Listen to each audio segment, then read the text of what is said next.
প্রিয় দর্শক, পরিচয় ডিজিটালের পক্ষ থেকে আমরা আজকে কথা বলতে এসেছি অ্যাস্টোরিয়া ডিজিটাল ট্রাভেলের স্বত্বাধিকারী নজরুল ইসলামের সাথে। আপনারা জানেন দিন কয়েক আগে নিউ ইয়র্কের একটি ওয়েব বেসড ইন্টারনেট পত্রিকা নিউ ইয়র্ক কাগজে এবং পরবর্তীতে আরও একটি সাপ্তাহিক পত্রিকায় একটি সংবাদ প্রকাশিত হয়েছে যে একটি নিউ ইয়র্কের একজন বাংলাদেশি আমেরিকান নাগরিককে, যিনি যুক্তরাষ্ট্রের পাসপোর্ট নিয়ে যুক্তরাষ্ট্রে প্রবেশ করার চেষ্টা করেছেন, আমেরিকান পাসপোর্টধারী, তাকে এয়ারপোর্ট থেকে ডিপোর্ট করা হয়েছে। এই শব্দটি ব্যবহার করা হয়েছে, ডিপোর্ট করা হয়েছে। এবং এই খবরটি প্রচার হওয়ার পর, যদিও খবরের কোনো সত্যতা নাই কিংবা খবরটিতে কোনো স্পষ্ট করে উল্লেখ করা হয়নি নাগরিক কি তার পুরো, এমনকি তার পুরো নামটিও ব্যবহার করা হয়নি। আর এই ধরনের একটি খবর কমিউনিটিতে বেশ আতঙ্ক, ক্ষোভ এবং ক্ষুদ্র প্রতিক্রিয়া সৃষ্টি করেছে এর ফলে। এবং এই ধরনের একটি নিউজ যেটি সত্য হতে পারে না, তার কারণ হচ্ছে যুক্তরাষ্ট্রের কোনো নাগরিককে যুক্তরাষ্ট্রের পোর্ট অফ এন্ট্রি থেকে ডিপোর্ট করা যায় না। তার বিরুদ্ধে অভিযোগ থাকলে তাকে ডিটেইন করা যেতে পারে। ডিটেইন এবং ডিপোর্টেশন এক জিনিস নয়। কিন্তু সংবাদে বলা হয়েছে, যে প্রকাশিত সংবাদে বলা হয়েছে যে তাকে ডিপোর্ট করা হয়েছে। এবং এই প্রতিক্রিয়ার ফলে সবচেয়ে বেশি ক্ষতিগ্রস্ত হচ্ছেন নিউ ইয়র্ক সিটিতে যারা ট্রাভেল ব্যবসা করেন। তাদের অনেকেই ইতিমধ্যেই তাদের বাংলাদেশে যাওয়ার প্ল্যান বাতিল করতে শুরু করেছেন এই ধরনের একটি আতঙ্ক সৃষ্টি করা নিউজের পরিপ্রেক্ষিতে। এবং এতে ক্ষুদ্র প্রতিক্রিয়া ব্যক্ত করে নজরুল ইসলাম, যিনি অ্যাস্টোরিয়া ডিজিটাল ট্রাভেলের স্বত্বাধিকারী এবং গত 20 বছর ধরে কমিউনিটিতে ট্রাভেল ব্যবসা করছেন অত্যন্ত সুনামের সাথে, তিনি আজকে বলেছেন ক্ষোভের সাথে যে এই ধরনের সংবাদ প্রচার করে আমাদের ব্যবসা এবং আমাদের পেটে, শব্দটি উল্লেখ করেছেন তিনি, পেটে লাথি মারার কি যুক্তি থাকতে পারে। আমরা কথা বলছি নজরুল ইসলামের সাথে, অ্যাস্টোরিয়া ডিজিটাল ট্রাভেলের স্বত্বাধিকারী, যিনি বলেছেন তারা ভুক্তভোগী এই ধরনের ভুয়া অসত্য নিউজ প্রচারের মাধ্যমে। কেমন আছেন নজরুল ইসলাম? আমি ভালো আছি, কিন্তু আপনি থ্যাংক ইউ ভেরি মাচ আপনি আসার জন্য। বাট আমি হয়তো কোনো ভালো বক্তা না, আমি এত গুছাইয়ে বলতে পারবো না। ভিতরের মধ্যে আমাদের একটা চাপা কষ্ট আছে, যেটা আমি কিভাবে বলবো আমি জানি না। নজরুল ভাই, যেভাবে আমি আমার দায়িত্ব নিয়ে কথাগুলো বলতেছি, আসলে আজকে দিন থেকে খুবই কষ্ট লাগে। আমরা দেখেন, আমার এই ব্যবসা প্রায় 20 বছরে গিয়ে 21 বছরে পড়ছে আপনাদের হাতে। কিন্তু দেখেন, আমি এটা দিয়ে বাড়ি গাড়ি বউ বাচ্চা নিয়ে এটাই আমি আমার ব্রেড অ্যান্ড বাটার। আর আমি এই নিউ ইয়র্কে একটা জিনিসই বিক্রি করি, টিকিট স্যার। আমার এখানে আমি পয়সা পাঠাই না, মানি, আমার এখানে অনলি ওয়ান প্রোডাক্ট। আর আপনাদের চোখের সামনে আমি বড় হয়েছি, হয়তো আমার রেপুটেশন কি আপনারাই বলবেন, আমার বলার কিছু নাই। কিন্তু একটা জিনিস কষ্ট হয়, কমিউনিটিতে এত নিউজ থাকতে এই ডিপোর্টেশন এগুলা নিয়ে এত নিউজের দরকারটা কি আমি এখানে বুঝলাম। আর কি কমিউনিটি কোনো নিউজ নাই? আর সেকেন্ড কোয়েশন দেখেন, আমরা প্রত্যেকটা বছর সামারে আমরা কিছু ব্যবসা করি, সবাই যায়, কিন্তু এবার মরার মাঝে খরার গা, বুঝছেন? দেখেন, বাংলাদেশে এবার সামারে যেভাবে অনেক বছর ব্যবসা করি, এইবার তেমন ভয় নাই, বিকজ বাংলাদেশের পলিটিক্যাল প্রবলেম, মব, এই সব জন্য অনেক লোক দেশে যাচ্ছে না, ল অ্যান্ড অর্ডার খারাপ।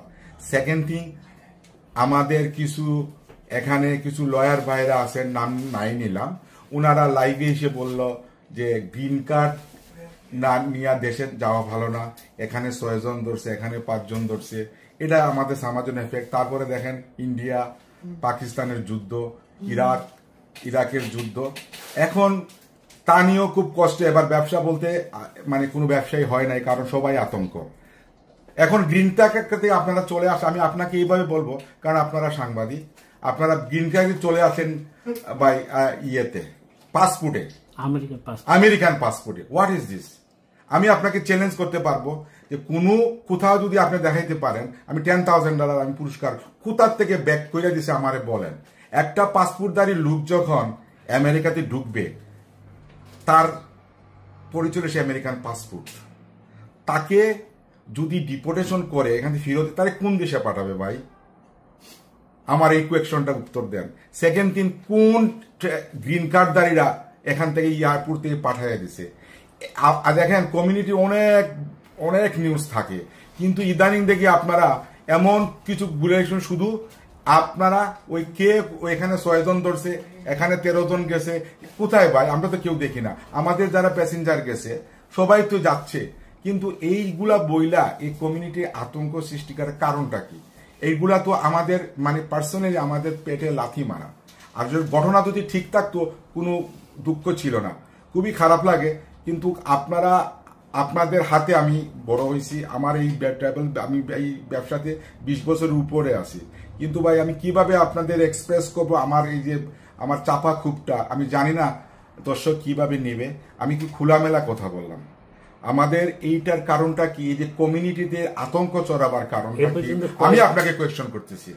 বলেন যে আপনারা যে এইভাবে, আর কোন কমিউনিটি নিউজ নাই, আপনারা শুধু ওই ডিপুটেশন, এখানে 6 জন, এখানে 12 জন, এই গ্রিন কার্ড, এখন পাসপোর্ট নিয়ে আপনারা লড়াচড়া শুরু করছেন, এটা কারণটা কি ভাই?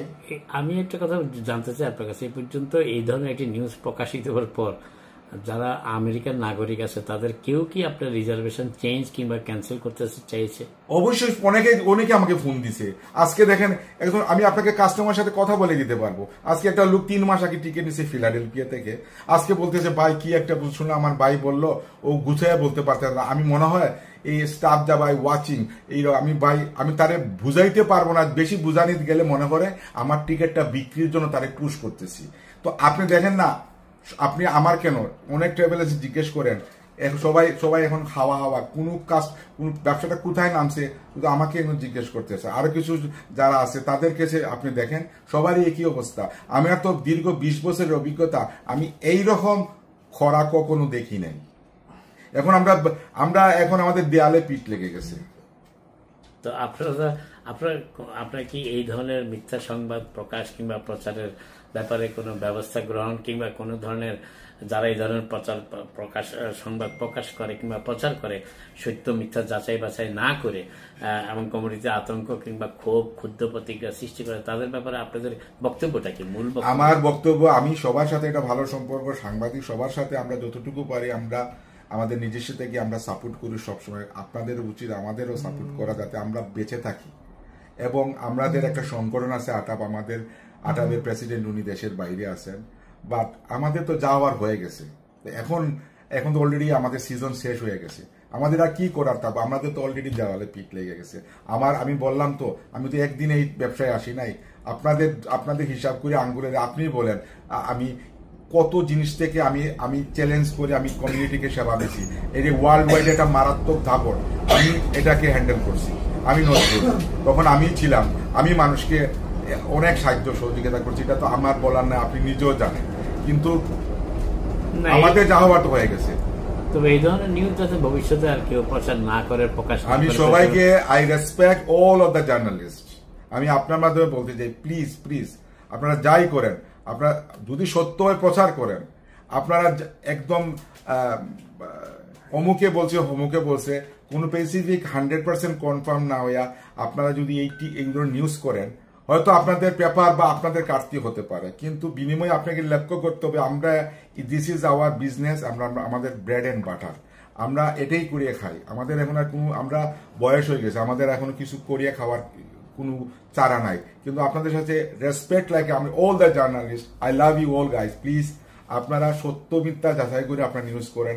আমার humble request all the journalist, এটাই আমি বলবো আপনার মাধ্যমে। আপনাকে অনেক ধন্যবাদ, ভালো থাকবেন। Thank you.